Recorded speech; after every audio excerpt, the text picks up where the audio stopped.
예, 검찰의 대장동 사건 항소 포기의 후폭풍이 큽니다. 1심에서 대장동 일당이 징역형은 받았지만 일부 혐의는 무죄 받았고요. 수천억 원대 추징금도 징수하지 못하게 됐죠. 검찰이 당연히 항소를 해서 2심으로 다퉈볼 줄 알았는데 오히려 대장동 일당은 항소를 하고 검찰은 항소를 포기한 겁니다. 그래서 2심이 열리기는 하되 항소를 포기한 쪽은 오로지 수비만 가능한 거죠. 이제 대장동 일당은 1심 이하형이 나오면 나왔지 이상형은 안 나옵니다. 그렇게 되자 남욱 변호사가 법원이 동결해 놓은 자신의 강남 땅을 돌려달라 요구하고 나섰습니다. 한 500억 원대로 알려져 있죠. 항소를 포기한 것에 대해서 검사장과 평검사들이 지난주에 크게 반발했습니다. 그러자 법무부는 반발한 검사장 전원을 평검사로 인사 조치하겠다. 이것을 검토 중이라고 합니다. 어제 2명의 검사장이 사의를 표명했습니다. 자, 대장동 항소 포기가 가져온 후폭풍들, 오늘은 이분의 의견 들어보겠습니다. 문재인 정부의 법무부 장관 지낸 분이세요. 민주당 박범계 의원 함께합니다. 어서 오세요, 네, 박 의원님. 잘 계셨어요? 오랜만입니다. 오랜만에 안 스튜디오 불러주셔서 안 나온 거지. 저희 계속 전화 드렸어요.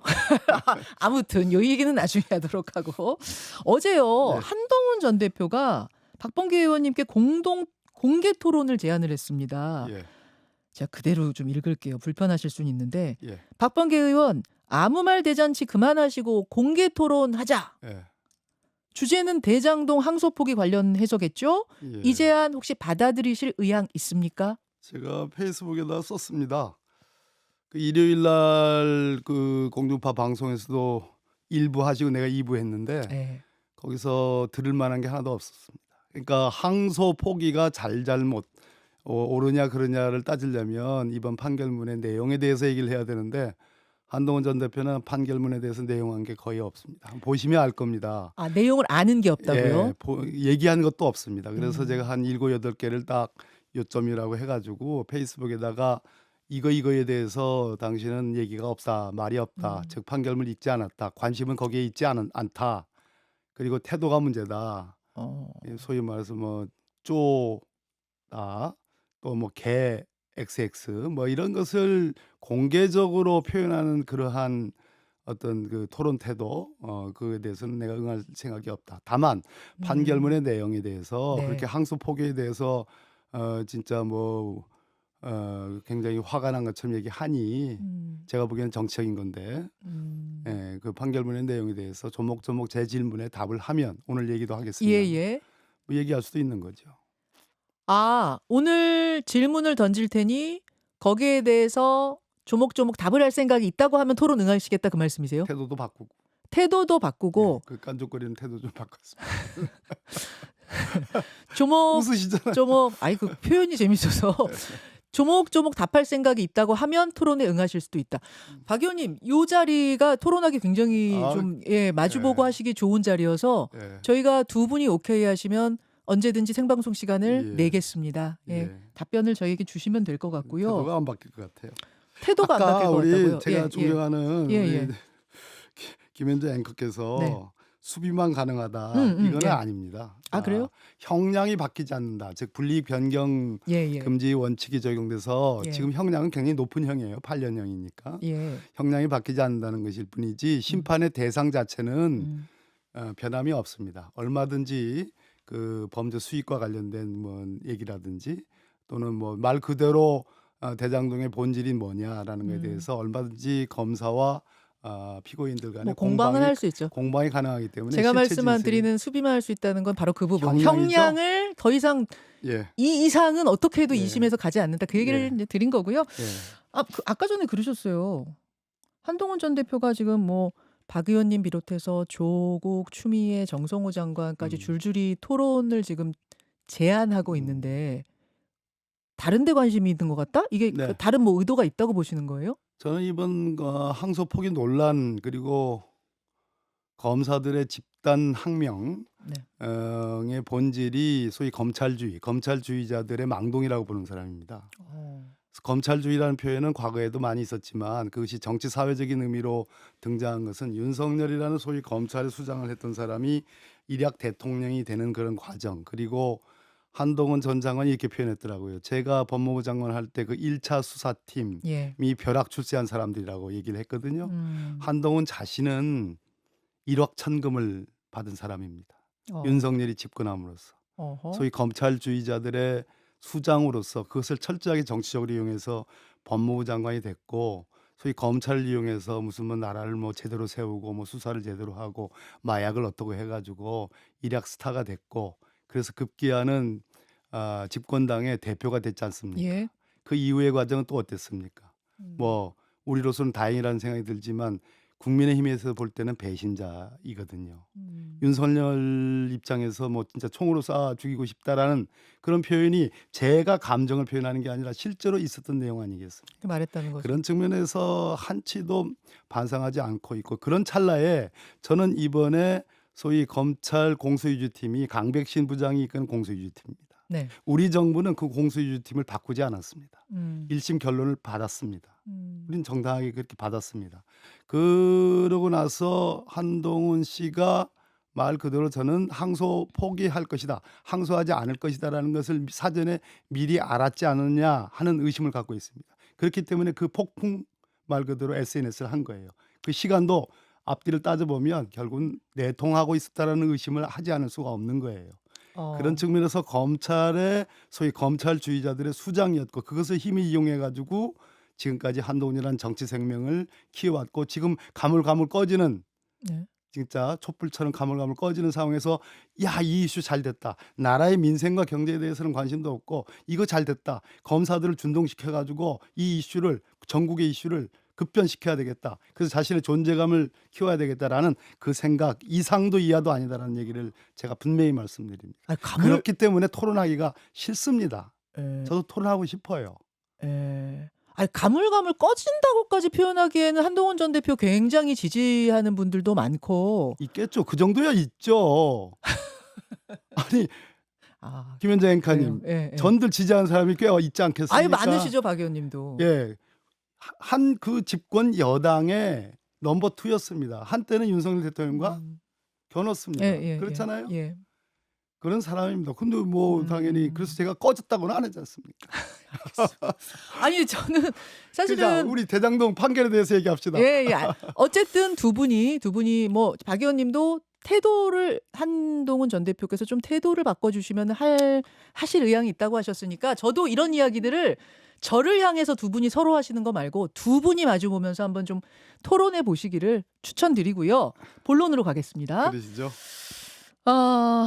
박범계 의원님은 그러니까 검찰의 항소 포기가 옳은 선택이었다고 보시는 쪽이신 거죠? 옳은 선택이든 옳은 선택이 아니다. 아까 종전에 나왔던 그 두 기자분의 대화 중에도 나왔지 않습니까? 예. 검찰의 판단이죠. 판단을 지금 거꾸로 외압으로 엮어가지 않습니까? 외압이라는 것은 소위 권한이 없는데 권한을 추월해서 넘어서 예. 남용하는 것을 외압이라 합니다. 우리나라 판례에 소위 법무부 장관이 검찰총장에 대한 구체적 사건에 대한 수사 지휘권에 대한 판례가 없습니다. 왜 없겠어요? 그 자체가 권한 내의 행사이기 때문에 그렇습니다. 기껏 있어봤자 그것은 국민의 권리 의무에 영향을 미치지 않는 법무부와 검찰이라는 이 한 조직 내에서의 소위 지휘 명령 관계의 어떤 것을 표상하는 것일 뿐이다. 따라서 그것은 행정소송의 대상이 되지 않는다라는 그런 판례가 있을 뿐이고, 뭐 수사 지휘권이 뭐 외압이니 어떠니 직권남용이 어떠니 그런 것이 없습니다. 아, 그래요? 예, 없습니다. 수사지휘권을 정식으로 발동을 시켰을 경우에 문제가 없지만 발동도 안 한 상태에서 이런 식으로 구두로 개입하면은 그것은 검찰의 독립성을 해치는 어떤 그런 침해 행위는 아닌가요? 그것을 어떻게 입증을 합니까? 법무부 장관과 대검 검찰총장 사이에서는 예. 숱하게 그 재임 기간 중간에 숱하게 많은 소위 장관의 심기로 표현되는, 예. 장관의 의사로 표현되는 여러 가지 추단, 추정 또는 그럴 것이다. 그렇습니까? 뭐 내 생각은 반드시 서면으로 이렇게 지시하는 건 아니지만 내 생각은 그런데 총장께서 저기 판단하십시오라는 표현, 기타 등등의 무수히 많은 표현들인데 그것을 어떻게 다 불법적인 수사 지휘 내지는 외압으로 표현할 수 있겠습니까? 수도 없는 대화들이 오고 간다. 그렇습니다. 평상시에도. 또 그렇습니다. 어떻게 그걸 딱 나눠가지고 하겠냐 그 말씀이세요. 그렇습니다. 근데 이번 건은 워낙 초대형 비리 사건이고 국민적인 관심도 높고 1심을 2심 항소로 가느냐 마느냐 좀 중대한 거였기 때문에. 그럼에도 불구하고 이번 판결은 예. 적어도 700쪽이 넘는 판결을 읽어보면 머리가 고개가 숙여질 정도로 이 형사 22부 서울중앙지법 형사 예. 22부는 말 그대로 중앙지법 한 16개 합의부 재판부가 있는데 그중에 형사 재판부로서는 꽃 중에 꽃이에요. 전통적으로 그랬습니다. 아. 그래서 대단히 잘한 판결입니다. 형량도 아주 엄정하게 잘 했고요. 특히 가장 중요한 것은 1차 수사와 2차 수사를 분명하게 구분을 했고 결국은 1차 수사, 즉 제가 장관을 했을 때 문재인 정부 당시의 수사팀이 결론이 옳다라는 그런 쪽의 방향에 손을 들어준 것이고 2차 수사팀 말하는 어미준 강백신이 지휘한 그 당시 법무부 장관은 예. 자꾸 저보고 토론을 한번 해보시죠라고 하는 한동훈 한동훈 전 씨였습니다. 장관. 예. 근데 2차 수사팀이 소위 말해서 유동규가 진술을 번복한 그 과정에 대한 의심이 있는 거 아니겠습니까? 검사하고 소위 밀실에서 만나가지고 뭐 회유했다라는 그런 의심이 있는 거 아니겠어요? 그러고 나서 2차 수사팀이 이 지금 말하는 남욱이라든지 정민영이라든지 정영학 이런 사람들 등등의 피의자와 참고인들 다시 불러서 조서를 받습니다. 그 조서의 증거 능력을 다 배제해서 증거를 채택하지 않아요. 이번 재판부가. 네, 예. 결국은 이것은 뭐냐면 증인들, 이 사람들의 증언을 뭔가 바꾸려는 정확하게 표현하면 증언을 번복시키려는 목적으로 조사한 거 아니냐라는 그런 내용들이 군데군데 나와요. 다만 이해충돌방지법 위반해서 역시 증거를 거의 다 배제하는데 그렇게 증언을 번복시키려는 의도로 조사한 것만 아닌 것만 채택을 한다. 그런 결과 무죄다. 아, 무슨 말씀이신지 알겠어요. 즉 그러니까 2차 수사의 정당성이 완전히 깨졌다는 얘기입니다. 1차 수사와 2차 수사가 있었는데 1차 수사팀이 한 내용은 1심에서 다 받아들였고 네, 2차 수사팀의 내용이 이제 배척이 됐기 때문에 그렇습니다. 지금 한동훈 그 당시 장관 입장에서는 지금 말하자면 좀 열받았을 거다 그런 말씀이신 거예요? 그 당시는 열이 안 받았고 아, 그러니까 지금. 열이 받아야 되겠다고 생각을 한 거죠. 근데 열이 받으면 나에게 유리한 것이라고 생각하는 거죠. 근데 이제 좀 말씀을 듣고 보니까 1차로 기소한 내용들은 받아들여주고 2차에서 안 받아들여져서 대장동 일당이 일부는 무죄가 나오고 뭐 추징금에 대해서도 지금 추징을 못하게 된 상황이라면 어쨌든 이들은 항소를 해서 지금 2심까지 간 마당이면 네. 검찰도 항소를 해서 되든 안 되든 한번 다퉈봐야 되는 거 아니냐는 게 국민들 생각이거든요. 네. 아니 왜 해보지도 않고 지뢰를 그들이 맞아 이러고선 그러면 형량은 더 깎든지 말든지 하시오 이런 식으로 가는 게 맞는 거야? 이거는 국민들이 좀 납득 못하는 부분이 있어요. 네. 일단은 다퉈봐야 되는 거 아니에요? 단순하게 형식 논리라고 보면 그렇죠. 그러나 이 대장동 사건의 역사에 대해서 우리 김현정 앵커께서 과거에 지금 그 지난 대통령 선거 이번 대통령 선거 말고 이재명 대통령이 대통령 되는 이번 선거 말고 그 전 3년 전 4년 전 대통령 선거 때부터 늘 앵커를 하셨지 않습니까? 그리고 대장동 사건을 늘 다뤘지 않습니까? 그럼요. 수도 없이 다루셨죠. 4년이 지난 사건입니다. 음흠. 대통령 후보 경쟁자였습니다. 그때부터 시작한 수사였습니다. 그리고 대통령이 됐습니다. 수사팀을 다 갈았습니다. 그리고 난데없이 유동규가 진술을 바꿨습니다. 그리고 소위 말해서 여러 가지 회유, 압박 이런 내용들, 소위 배를 갈라서 장기를 꺼내니 이런 등등의 얘기가 나왔습니다. 이 재판이 2심에 가가지고 반복적으로 그러한 내용들이 나오고 야당에 의해서 지금의 야당, 당시 집권당 야당에 의해서 이것이 확대 재생산되고 그리고 소위 공소유지팀이라고 하는 말 그대로 진술을 왜곡하고 번복시키고 조작하고 그리고 그러한 것에 기초해서 공소장 변경해서 이해충돌방지법 추가 기소하고 판사에 의해서 배척된 증거들이 우리가 배척된 건 억울합니다라고 얘기하는 그 판을 다시 연다는 것이 정의에 합당한 겁니까? 라고 저는 묻지 않을 수가 없습니다. 그러한 역사적 스토리를 무시하고 아니 패배한 게 있으면 그 패배라는 것을 다시 바꿀 수 있는 기회를 주셔야 되는 게 맞지 않습니까라는 단순 논리로 단순 법리로 질문한다는 것은 저는 가당치 않다고 생각합니다. 그 말씀도 일리가 있는데 있죠. 근데 2심이 그래서 안 열리면 모르는데 저 일당들이 항소를 해서 2심은 어차피 열려요. 예, 열리죠. 아까 제가 말했죠. 그렇기 때문에 항소할 필요가 없는 거죠. 근데 그들은 했잖아요. 그들은 2심은 열리잖아요. 아니 그들만의 장이 벌어지는 건 아니죠. 아 그러니까 어차피 판은 열린다는 얘기죠. 같은 장은 열리죠. 어차피 판이 열리잖아요. 한쪽을 계속 안 들으시는데 어미준, 강백신이라는 소위 이 진술 조작의 의심을 받고 있는 친윤 검사들의 판 예. 거기에 노란한 유동규의 진술, 음. 이 진술이 어떻게 될 것인가라는 그 판을 다시 여는 것은 정의에 합당하지 않는다는 말씀을 계속 드리는 겁니다. 제가 이제 이 질문을 드리는 네. 이유는 최근에 여론조사가 있었어요. 네. 한국갤럽이 11일부터 13일 네. 만 18세 이상 1,003명을 대상으로 전화면접 조사를 했고 자세한 내용은 중앙여론조사심의위원회 홈페이지를 보시면 되는데 국민들이 네네. 항소 포기가 부적절하다 48%, 네. 적절하다 29%로 네. 하나 나왔죠. 상당히 좀 차이가 크게 네. 벌어진 한국갤럽 조사가 있어서 네네네. 이제 국민들 심정은 사실 이런 생각이 있다는 걸 지금 질문 드린 그 거예요. 측면도 이해를 합니다. 그러나 이 대장동 1심 판결에 대한 항소 이 국면에 대해서 예. 적어도 뭐 제가 음. 요즘에 많이 언론에 출연합니다마는 음. 뭐 제가 원해서 이런 판이 만들어진 건 아니고요. 네. 그런 면에서는 어떤 사람하고는 다릅니다. 그렇기 때문에 그러나 예. 제가 지금 이렇게 설명드린 거 하나하나가 정확하게 이 우리 김현정의 그 코너를 통해서 음. 알려지면 저는 여론도 바뀔 거라고 생각합니다.